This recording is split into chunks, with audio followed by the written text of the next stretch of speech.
తెలంగాణపై BJP full focus పెట్టింది. అబ్ కీ బార్ 400 పార్ అంటున్న బీజేపీ తెలంగాణ నుంచి ఎక్కువ సీట్లు గెలవాలని ప్లాన్ చేస్తోంది. ఇందులో భాగంగా ఇవాళ బీజేపీ అగ్రనేత అమిత్ షా హైదరాబాద్లో పర్యటించనున్నారు. సోషల్ మీడియా వారియర్స్, బూత్ అధ్యక్షులతో ప్రత్యేకంగా సమావేశమవుతారు. సాయంత్రం ఎలక్షన్ వర్కింగ్ కమిటీతో అమిత్ షా భేటీ అవుతారు. లోక్సభ ఎన్నికల దగ్గర పడుతుండటంతో బీజేపీ స్పీడ్ పెంచింది. తెలంగాణలో 17 పార్లమెంట్ స్థానాలుండగా ఎక్కువ సీట్లు గెలవడమే లక్ష్యంగా వ్యూహాలు రచిస్తోంది.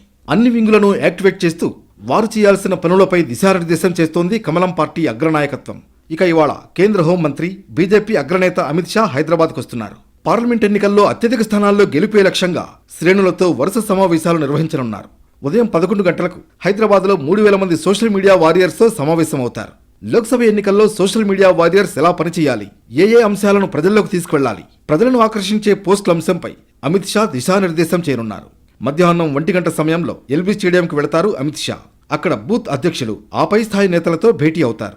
దాదాపు 25,000 మందితో ప్రత్యేకంగా జరిగే ఈ సమావేశంలో క్షేత్రస్థాయిలో పరిస్థితి ఎలా ఉందని ఆరా తీయడంతో పాటు బూత్ స్థాయిలో పార్టీని ప్రజల్లోకి తీసుకువెళ్లే అంశంపై అమిత్ షా దిశానిర్దేశం చేస్తారు.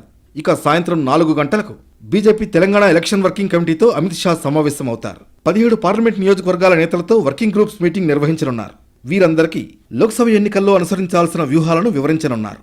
అనంతరం అమిత్ షా భాగ్యలక్ష్మి అమ్మవారిని దర్శించుకోనున్నారు. ఇప్పటికే అభ్యర్థుల ఎంపిక పూర్తయింది. తాజాగా 7 లోక్సభ స్థానాలకు అభ్యర్థుల్ని ఖరారు చేసింది బీజేపీ సెంట్రల్ ఎలక్షన్ కమిటీ.